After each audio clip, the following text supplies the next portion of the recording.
Good afternoon, everyone. It's my great honor to be here to host Professor Nikolai Slavov's visit as our guest speaker at this MIT Broad Chemical Biology seminar. So first of all, I just want to introduce Dr. Nikolai Slavov. So Dr. Slavov was trained as a chemist. So he started his journey in chemistry by participating in this International Chemistry Olympiad as a high school student. And after that, he came to MIT, obtained his bachelor degree in biology. And after that, he got PhD degree in Princeton and then came back to MIT and Harvard to continue his postdoc study. And after that, he started his independent scientific career at Northeastern University, focusing on developing single-cell proteomics technology. And most excitingly, recently, he also started this nonprofit institute, the Parallel Square Institute, to enabling high-throughput single-cell proteomics. So as we all know that how important it is to understand all this protein homeostasis and enable in-depth study of biology through proteomics-based technology. And the concept of single-cell proteomics maybe have been there for a really long time, but there are very few scientists that actually truly enabling this technology. And Dr. Slavov is actually one of the most important pioneers in this field. So today we are so excited to hear about his story that make impossible possible. And with that, I think we'll just switch to the presentation today. Thank you very much. Thank you very much for the kind introduction. I'm delighted to be here with you today to share a little bit about the technology of quantifying proteins in single cells, their modifications, dynamics, and exemplify the utility of the technology with some biological applications. I would be very happy to make this presentation interactive and answer questions during my talk. Of course, we'll have more time at the end, but I just wanted to encourage you that if you had some burning questions, please don't hesitate to stop me. I'll be happy to have an interactive discussion-based talk. So I want to start with a brief motivation of why do single-cell proteomics. Of course, we know that one of the motivations of single-cell analysis in general is to be able to analyze the different cells that make up our tissues, our bodies, both in vivo and also during in vitro differentiation. And those cells and their functions are different not only between cell types, but even within a cell type. Within cells that look very similar morphologically, we know that there can be important functional and molecular differences, and we want to be able to quantify and interpret those molecular differences. Of course, the last decade or so has benefited tremendously from single-cell analysis of nucleic acids, with a lot of beautiful work coming out here from the Broad Institute, and more recently also of ribosome density profiling and other modifications of nucleic acids. But as you can see here with this example of p53, the template that encodes the protein, p53 messenger RNA, measured by two different methods, remains mostly constant in this experiment, while the protein level of p53, again measured with two different methods, changes.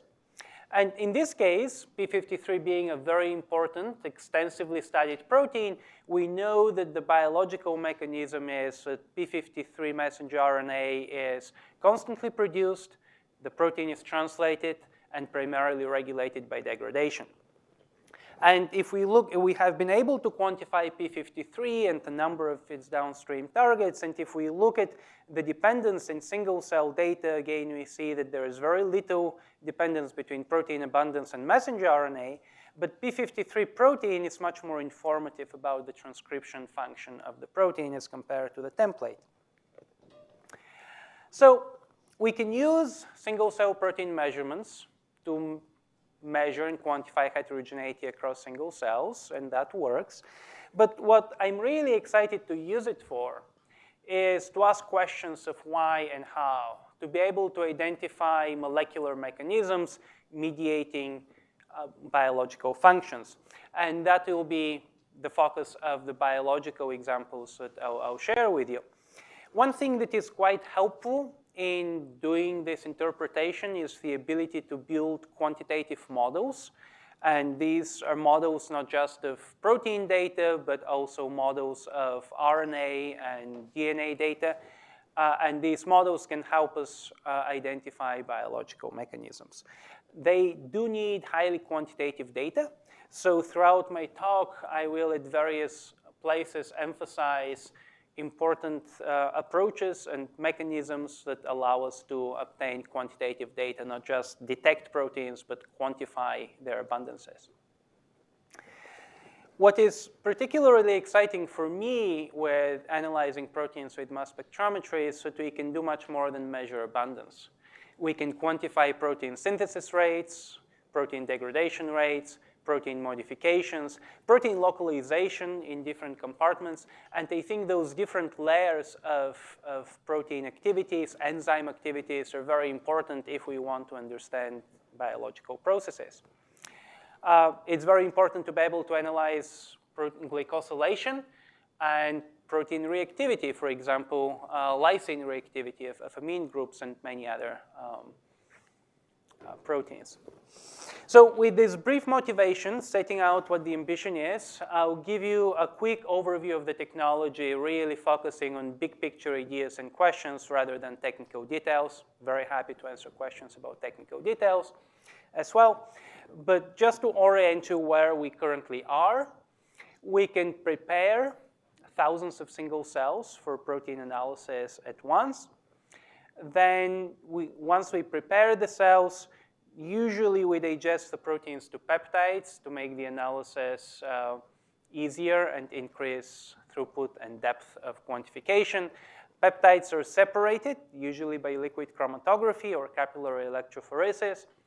Then the molecules have to be converted into ions that can be analyzed by mass spectrometry. And this step, converting molecules into ions inside of the instrument, is the single biggest bottleneck at the moment for the sensitivity of the analysis.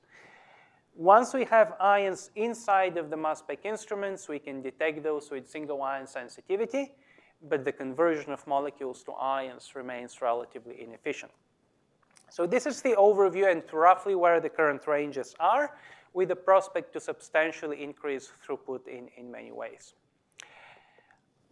Here are some of the categories of technologies that we have contributed to developing this field, starting with sample preparation. The very first analysis that we did was based on a very dedicated and committed undergraduate student isolating single cells under a microscope. That was wonderful to get us started. It was obviously not going to scale to the level of our ambitions, so we developed multiple generations of sample preparation methods. And here I'll briefly talk about two. One generation is simply to isolate single cells into multi-well plates and then use liquid handlers and physical methods such as freeze heat for their lysis. So this is somewhat conceptually similar to sample preparation for cell-seq2 or SMART-seq, but with the important difference that we have to keep contaminants out, because mass spectrometry is wonderfully sensitive not only to proteins and peptides, but to almost any other chemical. And there are certain chemicals, such as detergents, that we want to keep out. So that's why we had to modify many of the steps. But this is a relatively robust, accessible workflow for anybody having access to a flow cytometry facility and either willing to pipette or use a liquid handler. A downside of this approach is that we can only prepare a few hundred cells at a time, and we wanted to substantially increase throughput, increase flexibility while reducing the volumes, and came up with a sample preparation on microscopic glass slides. And this is the way it looks. We use regular microscopic glass slides, nothing fancy about them. They're not patterned, have smooth surface covered with fluorocarbon coating to repel droplets and minimize the area of contact. And then we can deposit, with piezoacoustic dispensing, thousands of droplets. And each of these droplets that we deposited would serve as the reaction vessel in which a single cell will be isolated and fully prepared, proteins extracted, digested, barcoded, and ultimately pulled together in a fully automated way to be transferred into a multi-well plate. The barcoded samples are transferred into a multi-well plate where they can be sent for for liquid chromatography mass spectrometry analysis. And I will not go too much into the details of the sample preparation, just highlight a few of the aspects that we like about that may not be so obvious. The thing that is obvious is that we can keep volumes to low nanoliter volumes of 8, 10, 20 nanoliters, potentially lower. But what we also like very much is the ability to automate everything within this very flexible design of the clusters of droplets. So here on this diagram, you can see that we can prepare clusters of different sizes. So number of droplets or single cells in a cluster correspond to the barcoding that we are using. Barcodes are called mass tags. And as we increase the number of barcodes that we have, we can very easily increase the size of those clusters. And then all of the droplets from the same cluster are going to be pulled together. And this technology allows us to achieve barcoding with very minimal crosstalk between single cells and very efficient delivery of protein, which of course helps maximize sensitivity. After we prepare single cells for the analysis, of course, we need to prepare to do the LC-MS analysis. And here I'm going to give you 1-minute introduction to liquid chromatography mass spectrometry. To achieve deep coverage, we always need to perform some type of separation of the proteins, usually by liquid chromatography. Here, this is the axis in time where peptides elute from the chromatographic column. They ionize, and as they ionize, their mass overcharge ratios are measured inside of the mass spectrometers. And each particular peptide sequence, many copies of that sequence, are going to look like one of these clusters, where on one side we have the elution peak from the chromatographic column. On the other side, we would have multiple distinct peaks corresponding to different number of heavy atoms in the peptide molecule. So this is called a peptide-like feature. And even though we can do these measurements of mass overcharge with very high accuracy and precision, that's insufficient to determine the peptide sequence, because if we take the amino acids, permute them, we preserve the mass about the same, but the sequence is different. So we need to isolate and fragment the peptide ions. And from the fragments shown here at the bottom, we can determine the amino acid sequence. If we detect all of the fragments that are produced from fragmenting the peptide at the peptide bonds, we can de novo sequence any peptide, including the post-translational modifications. Of course, we don't always detect all of the possible fragments. In fact, oftentimes we detect rather few fragments, and therefore detecting sufficient fragments from a peptide is very important for for reliable sequence identification. And just conceptually, when we first started thinking about performing single-cell mass spectrometry proteomics, our insight and idea was that we can detect unique specific ions to peptides from single cells, but we may not have enough fragments to do the sequence identification. And to overcome this challenge, we introduced our first approach for single-cell mass spec proteomics, the use of isobaric carrier, which I'll briefly explain here. In this workflow, the peptides from small samples, such as single cells, are labeled with isobaric mass tags. So these are small molecules that label covalently amine groups on the peptides. And isobaric means that they have the same mass. And we also label the peptides from a small sample of carrier cells, perhaps 100 cells, that are mixed and analyzed together. Because these small molecules, the mass tags, differ only by isotopic composition, they don't change chromatographic properties.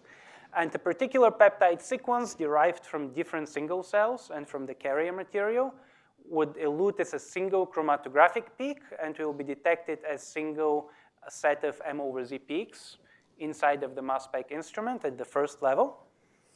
Then upon isolation and fragmentation, the isobaric mass tags break now into reporter ions that are barcodes specific to each single cell, and based on their abundance, we can quantify the abundance of the peptide in the different single cells.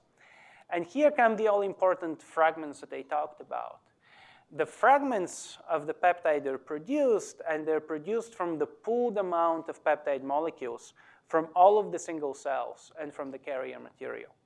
And this was really the secret, clever idea that for the first time enabled us to quantify many hundreds of proteins from individual human cells, from T cells, monocytes, and so on, and started changing the perception about what's possible. This happened circa 2015, 2016, when I was just starting my lab. A lot of this work was done with young undergraduate students who were not aware that their superiors felt that what they were doing is not possible. But using this approach really enabled us to bridge the gap between the sensitivity of mass spec instruments and quantifying hundreds of proteins. And the same approach can be applied not only to quantifying peptides and proteins, but also their modifications. The carrier material that I mentioned could be made of post-translationally modified peptides, such as phosphorylated or glycosylated peptides. And in fact, this approach has been used to increase the sensitivity for glycoproteomics and can be used to analyze any other modification in a similar fashion. And as we started doing this type of analysis of single cells, being very excited about the prospect ahead of us, we noticed something that has been very influential for informing our thinking and the things that we have done. So what we noticed is that if we analyze just a single human cell with sensitive LC-MS analysis without doing anything too special, we can detect tens of thousands of peptide-like features. So this is how they look. I told you a little bit about those in my introductory slide. On one side, we have the retention time. On the other side, we have the isotopic envelope, these different peaks corresponding to different number of heavy atoms in the peptide molecules. So each one of these peptide-like features corresponds to a distinct peptide composition and is represented by many dozens or hundreds or thousands or tens of thousands of copies of that molecule. And we could see tens of thousands of those from a single cell. And that was really encouraging. It meant that within the sensitivity of the instruments that we were using, there were this vast number of potentially detectable peptides. But of course, at the same time, we made the observation that the challenge really is in their identification. So we can quantify them, they're there, we can see them, but we couldn't determine reliably the sequences. And this really made us think about approaches that we can develop for improving sequence identification. And my laboratory introduced two very different complementary approaches to resolve this problem. Here on one side, we realized that if we have too much of a good thing, we have a very large number of peptides that we're detecting. We don't have time to isolate and fragment each one of them one at a time. We can choose which ones to focus on. We can choose the peptides corresponding to proteins of interest, biological proteins of interest. We can choose the same peptides across all of the single cells so that we have very high level of data completeness. We minimize missingness.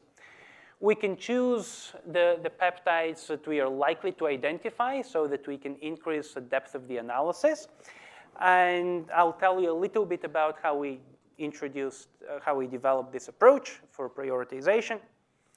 And the other approach that we took was to realize, well, if we cannot analyze hundreds of thousands of peptide-like features one at a time, maybe we can start fragmenting many hundreds of those in parallel and then analyze all of them while generating more complex data, but more complex data that we can still interpret.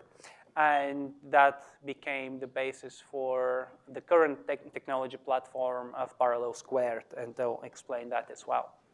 So first, with the prioritization, we use real-time instrument control for data acquisition.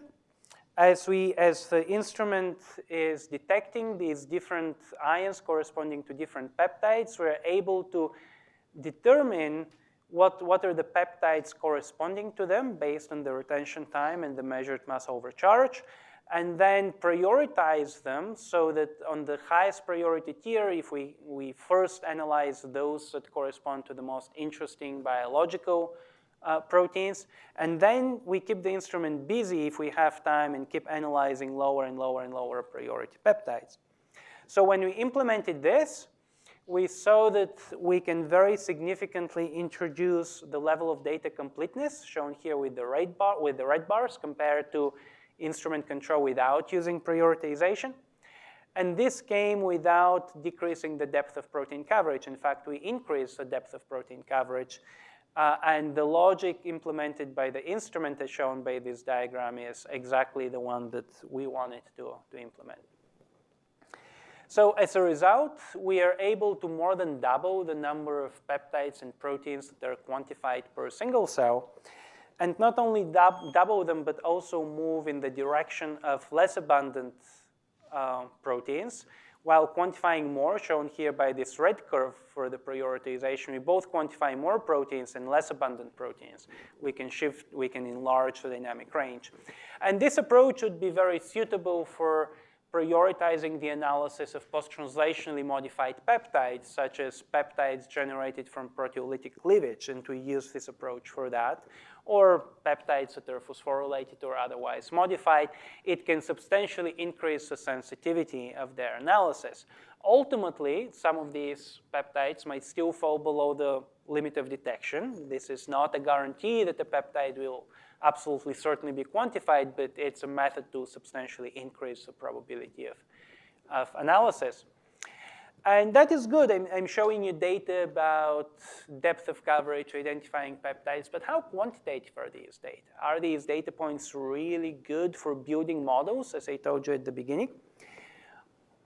By using very narrow isolation windows and by targeting the apices of elution peaks, we were able to achieve quite good quantification, as benchmarked here by spiked-in peptide standards.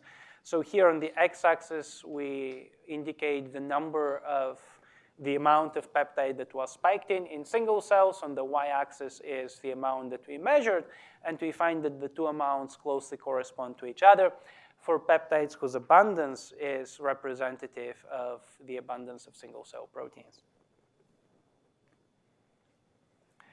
And now we're moving to the other strategy. So one approach is we analyze peptides of interest one at a time.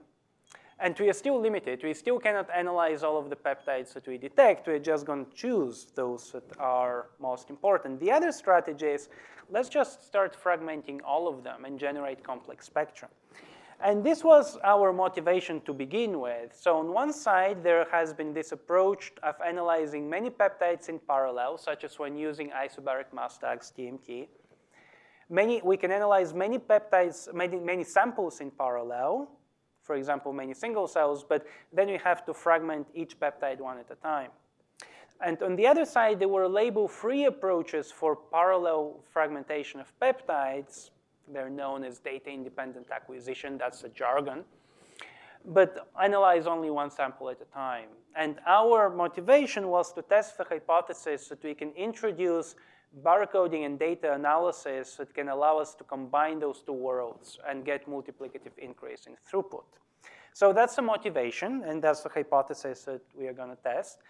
And as we test this hypothesis, of course, we want to rigorously benchmark quantification.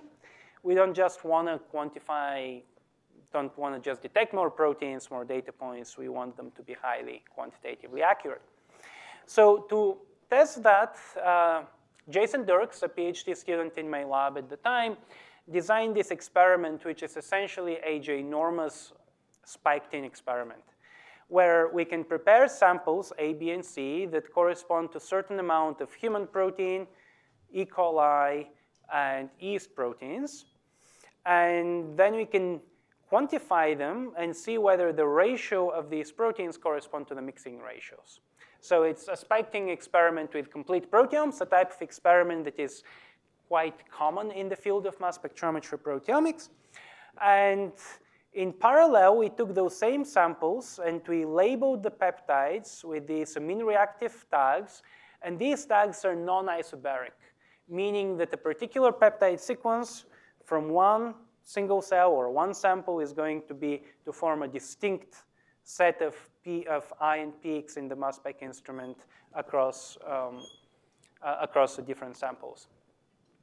And after we label them, we can mix them together, and now we can analyze a number of samples in the same time that we could previously analyze only one sample. And when we did this analysis, we found that the number of proteins that are quantified and robustly identified is the same as when we didn't do the barcoding. And the measured protein ratios correspond accurately and precisely to the mixing ratios, therefore confirming the ability of this method to be quantitative. But we're using much less instrument time, which is the main expensive resource in this whole analysis. So this really seemed to support our hypothesis that we are able to start realizing these gains in throughput. And here I just wanted to give you some intuition to show you raw data from single cells. So this is what they look like.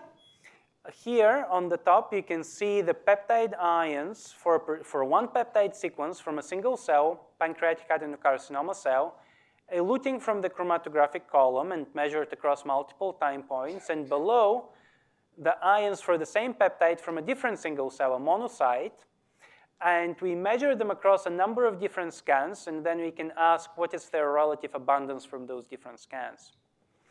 And then these peptide ions are fragmented, and here are the fragments. They form co-eluting ions that again are quantified, and we can ask what is the relative quantification based on the fragment ions. And the degree of consistency or inconsistency between those different measurements tells us how confident we are in the measurement. In this case, they're quite consistent and therefore suggest that the measurement is done with high reliability. Sometimes they would not be as consistent, and this is really good to know that we shouldn't rely on that data point. But this is an important aspect of mass spectrometry measurements of this type, that they don't only give you a signal of something is measured or not, they provide the opportunity to estimate reliability of the measurement. And now that we know that we can multiplex with a handful of barcodes, we are very excited to increase this multiplexing capability to much larger number of barcodes to start really reaping up the benefits of this parallel analysis of both peptides and single cells. And we are interested in doing this only to the extent that we can preserve the depth of protein coverage and quantitative accuracy. There have been earlier work of doing this multiplexed parallel acquisition, but in those cases, there were always substantial sacrifices at the level of depth of protein coverage or accuracy. And in this case, we are very interested in increasing throughput only conditioned on the ability to preserve accuracy and depth of coverage. Now, one important aspect to emphasize here for single cells when we do this analysis is that we detect millions of peptide ions from a single cell. For a small single cell, that's low millions. For larger cells, it's tens of millions.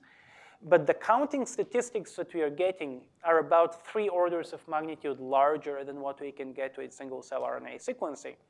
And this is what allows us to achieve much more precise and accurate quantification, less affected by counting noise than it is for measuring RNA. And as we were developing this analysis, we were approached with interest from Schmidt Futures, a foundation of Eric Schmidt, and ultimately also by Ken Griffin, with interest to explore whether we can substantially accelerate the rate of development of these technologies if we had access to more resources beyond the scale of what is typically available in an academic lab. And we start the conversation, which eventually also with the help of convergent research that works closely with Schmidt Futures. And we eventually established Parallel Square Technology Institute, which is a non-profit research institute a couple of miles from here, very close to Fresh Pond. And in fact, here I have pictures of it. And within Parallel Squared, we have biological objectives that depend on the ability to analyze proteins at very high throughput, such as understanding the etiology of neurodegenerative diseases, particularly Alzheimer's disease. But we also have, as a core technological objective, the aspiration to increase throughput of sensitive, accurate proteomics by 100 to 1,000-fold. And we want to do this using the plexDIA framework that I introduced. I should also mention that within this institute, we are very interested in collaborating with the local community. In fact, we've already established a very fruitful collaboration with the lab of Brad Pentelut. And I can see some of our collaborators here in the audience. And we are happy to use our resources, our technology, and know-how to enable other projects that can substantially benefit from the ability of quantifying proteins at scale at affordable cost. So I'll tell you a little bit about the technological objective of increasing throughput. We want to make more non-isobaric mass tags. Mass tags are just small molecules that covalently bind peptides. And it sounds simple to make. It's much harder than making DNA barcodes because these mass tags should not interfere with peptide fragmentation. Perhaps they should even enhance it and stabilize peptide ions because we want to preserve depth of coverage of the proteome. They need not to compromise the accuracy of the measurements, which is so important to us. We want them to be very high plex. Potentially, those mass tags can also measure protein functions and conformations, not just use them to get more data points for the same time, but also use them to get different kinds of biological information. So it's a complex and challenging and exciting problem that we are happy to have strong and good collaborators with. Here are a few examples of some mass tags that have been successfully developed and commercialized. Here is the M-Track, I-Track, the TMT molecule, TMT Pro. And as you can notice from these structures, there are relatively few chemical structures that have been used. And we think that there is a huge space to develop new structures that are better optimized and more suitable to enhance sensitivity and increase depth of protein coverage. There are different categories of these mass tags that can be developed. And here, in this perspective, we have discussed them along with algorithms that can allow us to take advantage of these mass tags to increase sequence identification. For example, barcodes that don't alter retention times of the peptides allow us to have peptides with the same sequence from different single cells to coalute together, and we can leverage this information to increase sequence identification. And in fact, here is a beautiful example of the current technology of using commercial mass tags, where we have the peptide ions from one single cell on the top, peptide ions for the same peptide from another single cell, obviously much less abundant. And in the case of this sample N here, the abundance is so low that based on only these ions, we may struggle to confidently identify the sequence of the peptide. But if we have robust identification from the peptide on the top, we can leverage the coelution to enhance our ability to also identify the less abundant peptide. And this helps quite a bit with increasing data completeness, reducing missingness. And in fact, we can build upon this approach by introducing isotopologous carrier, where in addition to the single cells, we can label a more abundant sample, taking a leaflet from our earlier book of using isobaric carriers, but now we can also use isotopologous ones. And when we do that, we can evaluate the accuracy of the methods by using this gigantic spike-tin experiment with mixed species proteomes. And we are able to demonstrate that we can preserve the accuracy and precision of quantification while simultaneously increasing the depth of protein coverage several-fold. And I'll tell you about one frontier for increasing the sensitivity of protein analysis by using trapped ion mobility spectrometry. That becomes a little bit more technical, but for those of you with more expertise in the field, I'll just briefly introduce the idea. So when we used trapped ion mobility time-of-flight instruments, we are able to detect even more peptide-like features, as shown here on the top. And in our first implementation with plexDIA, we used multiple MS2 frames to isolate and fragment ions. And this means that not all ions inside of the instrument are ultimately going to be isolated and fragmented because we use windows, and only what falls within a window is going to be analyzed. Everything outside of that window is lost.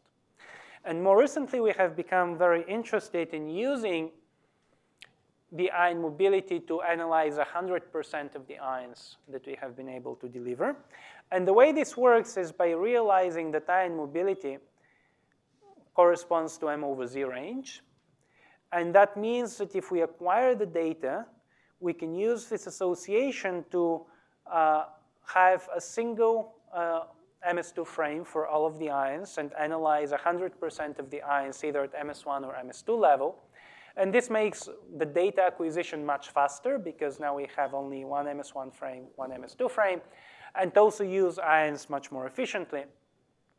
And as a result, when we apply this approach even to very small samples, such as primary T cells, we are able to acquire with very high temporal resolution multiple samples across the elution peaks of peptides.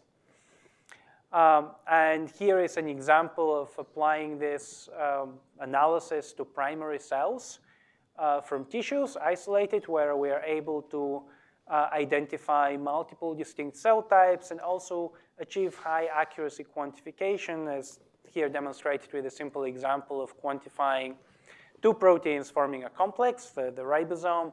We find that they're highly correlated, suggestive of highly quantitative measurements. Good, so this was the brief introduction to the technology that I wanted to share with you, and now I'm going to switch gears and talk more about biological applications, summarizing a few of the model systems where we've used single-cell mass spec proteomics. One of those is early mammalian development. Each one of us, once upon a time, was a single zygote, and then that zygote split into two, the two-cell stage, and then four, and so on.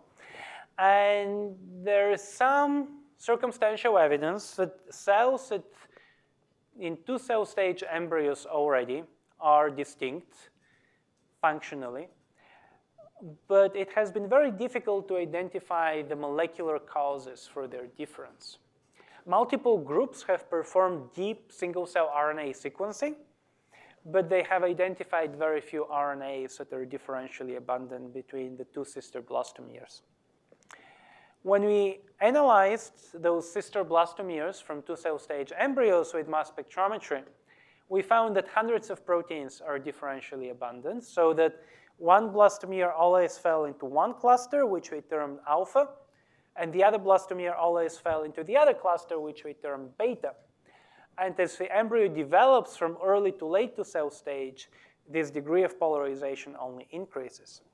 So we thought that was interesting. Clearly, there is molecular heterogeneity, but the question that we really wanted to ask is whether that reflects also biological specialization. Does it matter for the developing embryo? And to answer that question, we microdissected these embryos, where we took one of the sister blastomeres and analyzed with mass spectrometry to determine its type, alpha or beta. And the other one we let develop and analyze the developed embryo to determine its functional potential. And when we did this experiment, we found that beta cells, beta blastomeres, are far more likely to give rise to healthy embryos, therefore indicating that these molecular differences have functional ramifications. And furthermore, we were able to analyze human embryos and found that these protein patterns of variation are conserved between mouse and human. And based on the identity of the proteins and additional functional work that we did, we found that the processes resulting in this initial symmetry breaking appear to be protein transport and protein degradation, which in retrospect makes a lot of sense because this happens very early on before the zygotic genome activation, when RNA transcription happens to a very small degree, but we can still have very active protein transport and degradation. We have also done a number of projects that exploit the variability between proteins across single cells to infer regulatory models. And one aspect of this analysis that I particularly appreciate is the ability to distinguish between conceptually different regulatory models by making very few assumptions. We just need to look at the joint distributions, condition those on potential confounders, and based on that analysis, or just even simpler analysis, identify regulatory mechanisms consistent with the data. One system where we've done this analysis is epithelial to mesenchymal transition. This is a normal physiological process during human development and also pathological process that is essential for cancer metastasis. During this process, adherent epithelial cells become motile, and this transition, of course, is associated with substantial rearrangement of the cytoskeletal apparatus. So accordingly, when we did single-cell protein analysis in such a system, profiling single cells across a time course from epithelial to mesenchymal cells, we found many proteins that change their correlation pattern. In such a way here, for example, I'm showing a pair of cytoskeletal proteins that are negatively correlated in epithelial cells, become decorrelated during the transition, and become positively correlated in mesenchymal cells. And what is interesting here is that the abundance of these proteins is not changing across this entire time course. So if we just measured abundance of proteins, we would not know that those proteins are being rewired and changing the way they covariate together. And they're not isolated examples of just a few proteins. They actually form coherent clusters involved in cytoskeletal rearrangement, in metabolism, and other functions. But just wanted to show you the idea illustrated with a pair of proteins. Here is another example of being able to interpret covariation within a single cell type. So this system is from melanoma cells, and these melanoma cells naturally cluster into two clusters. One is where the cells are primed for drug resistance, and the other where they're not.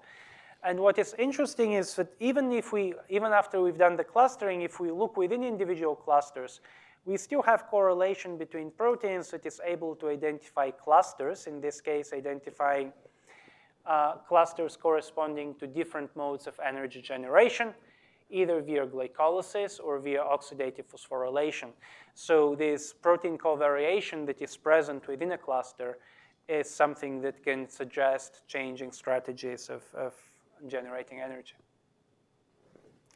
Of course, we can not only analyze covariation between proteins, we can also analyze covariation between proteins and messenger RNAs. And here is one example of a highly abundant protein whose messenger RNA template is strongly correlated to the protein abundance in a way that suggests little post-transcriptional regulation across the single cells, if any. But of course, there are examples where we see the opposite, where we see that the correlation between transcript and protein is quite low, and that we can also detect evidence for transcriptional regulation from the transcription factor correlating to its target genes. But what about this protein? Now, if we look at the covariation, it seems like protein and RNA covary. The joint distribution is clearly correlated, but the correlation is kind of weak.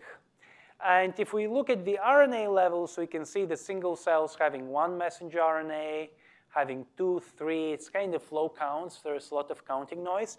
It could be also that the protein is measured very noisily.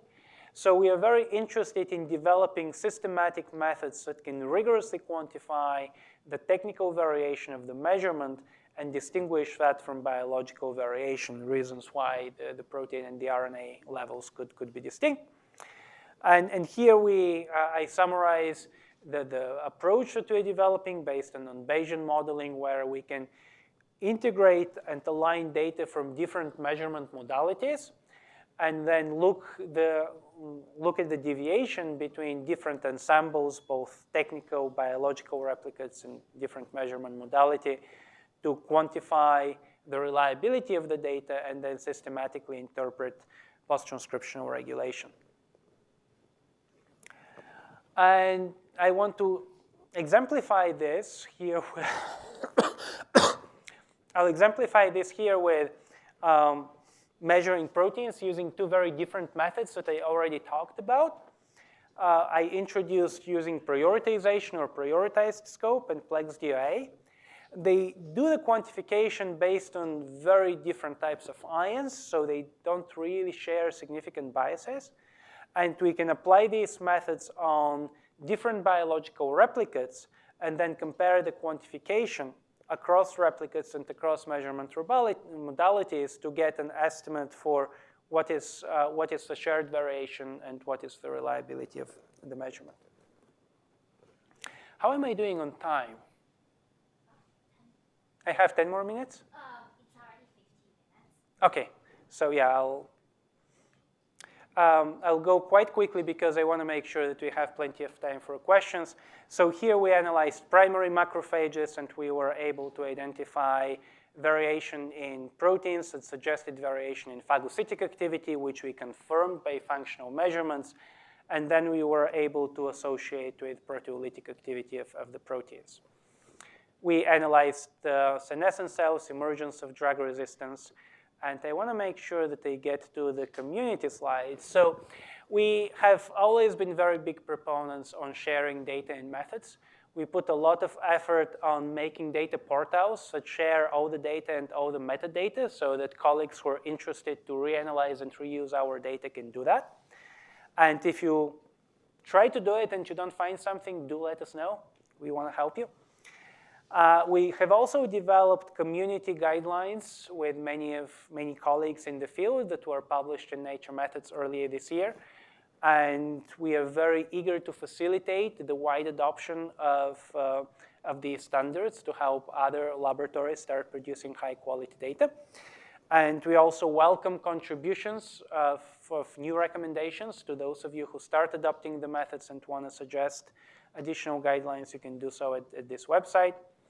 We are also very eager to share the resources of Parallel Squared, of PTI, with the community so that we can benefit as many projects as possible, and also use PTI as a resource to share know-how and technology, for example, by having hands-on workshops. We had one such workshop this year, and we'll organize many more coming up. And of course, the Brodies, being local, are very well positioned to take advantage of PTI. This is the wonderful team of people who not only made the work that I shared with you possible, but made it a lot of fun. And I'll finish by acknowledging and thanking funders for supporting our work, which was considered impossible when we started and has transitioned into something that is growing very rapidly and being widely adopted by the community. And particularly, I want to thank the NIH Directors Award and the Allen Distinguished Investigator Award for supporting high-risk work. I'll stop here, and I'll be very happy to answer questions.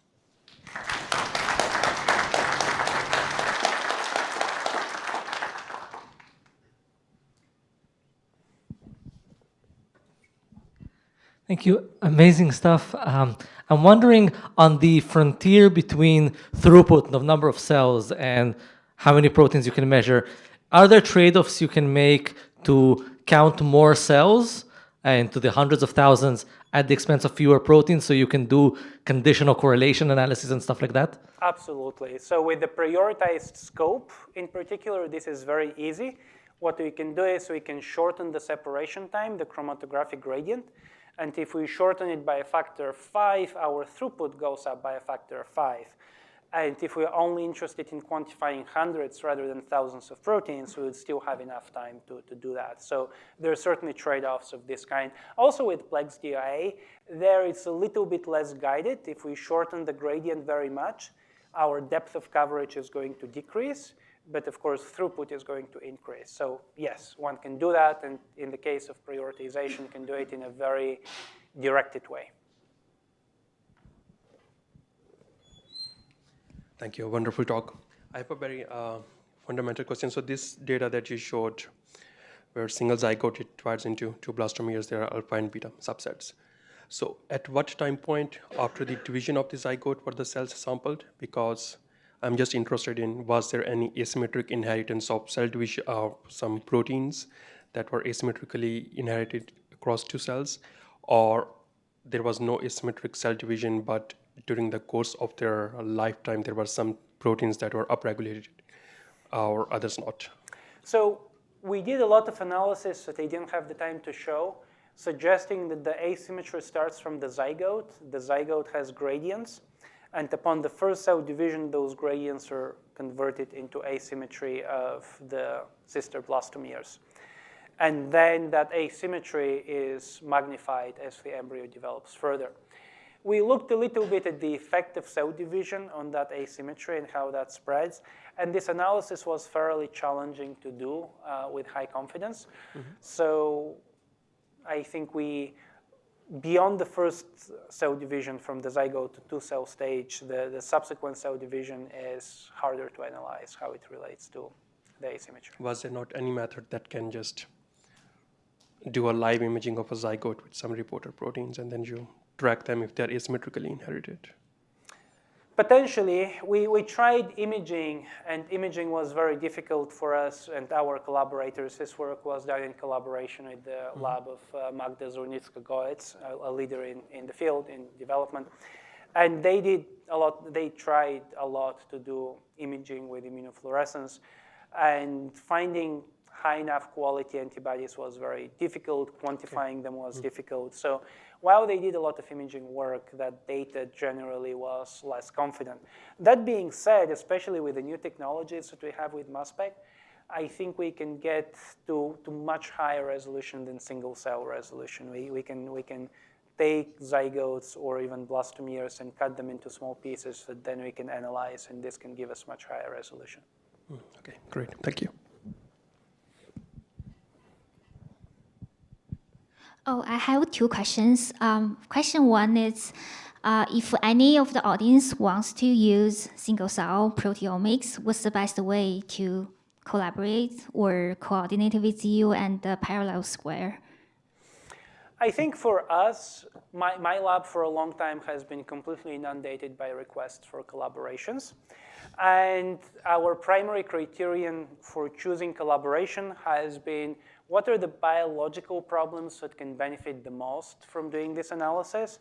If somebody is interested in just identifying clusters of cells, that can be done by a variety of methods. It doesn't require measuring single-cell proteins. That can be done simply by cell painting or RNA sequencing or numerous other methods.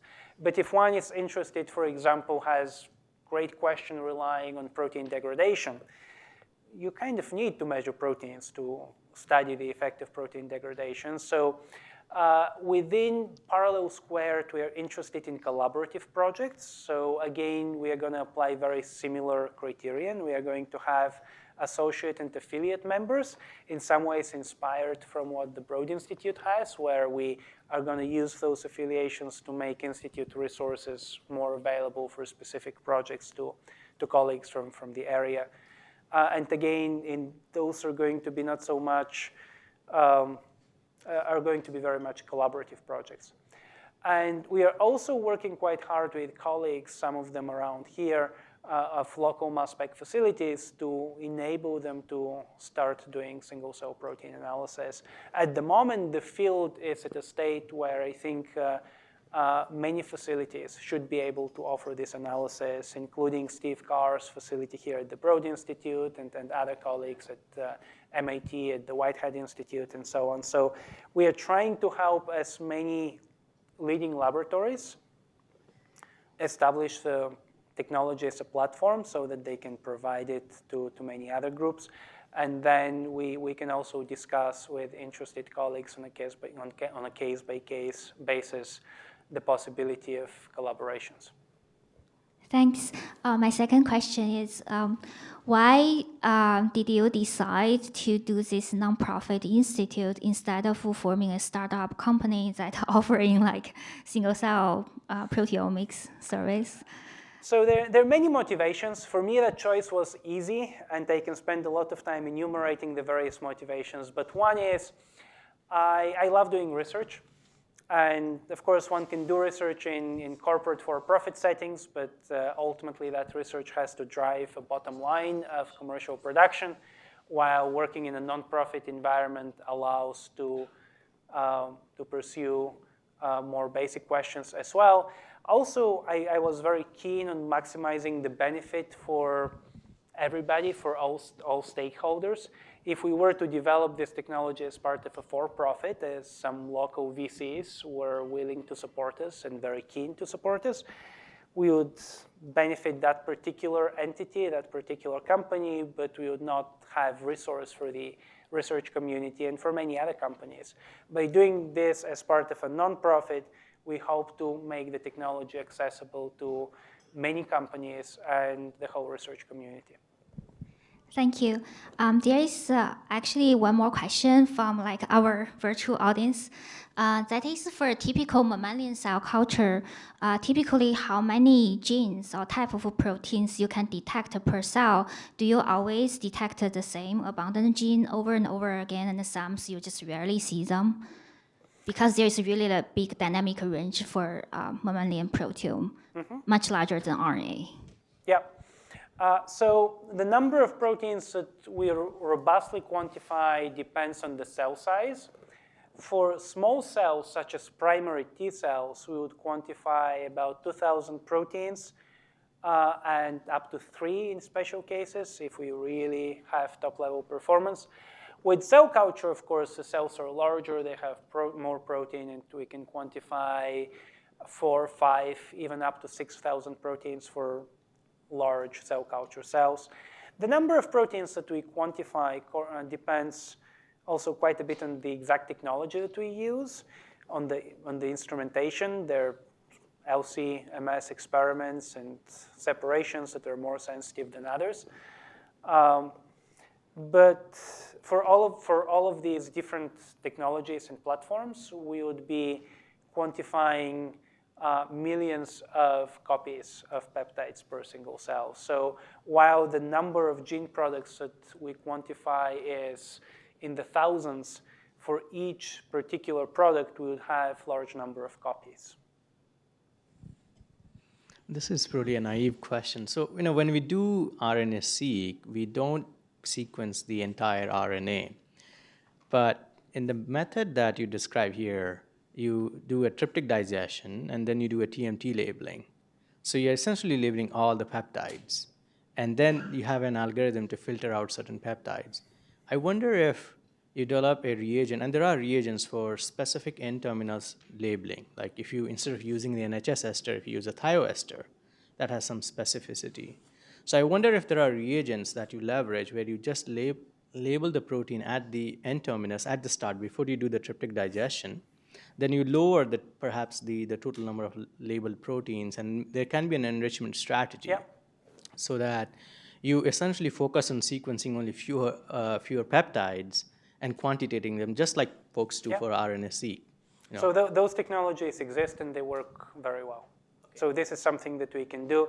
On average, if we don't do this experiment that you suggested, from single cells, again, depending on the cell type, size, method, and this, we normally quantify between 2 and 10 peptides per protein from single cells. Okay.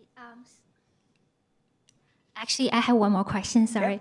Do you think one day there could be more powerful way than mass spec? I think mass spec is brilliant, but it is kind of like instrument heavy. So what do you think about the current nanopore-based protein sequencing and other emerging technology for protein sequencing? Do you think that has any hope to be better than mass spec in the near future? I think that there is wonderful ferment and excitement in the field of protein analysis. A lot of different approaches being discussed and tried for single molecule analysis. These approaches offer different trade-offs. I think that nanopores in particular can become quite powerful method that is going to require lower capital investment and be quite inexpensive. On the other hand, I think single molecule approaches are harder to scale to the level of the proteome because a single human cell has order billions of protein molecules as compared to mere thousands of transcripts. So to quantify the proteome of a human sample, we need to count order billions of molecules. And if we do that, even at costs currently offered by Illumina, we would still have quite high expense for comprehensive coverage of the whole proteome. On the other hand, if one is able to perform a more directed, targeted analysis for subsets of proteins or simpler protein mixtures, I think that's where some of the newer technologies can be quite helpful. Thank you. Let's thank Dr. Slavov again for this fantastic talk.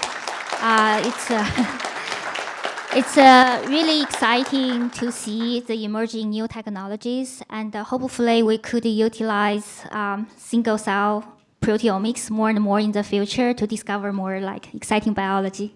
Thanks. Thank you.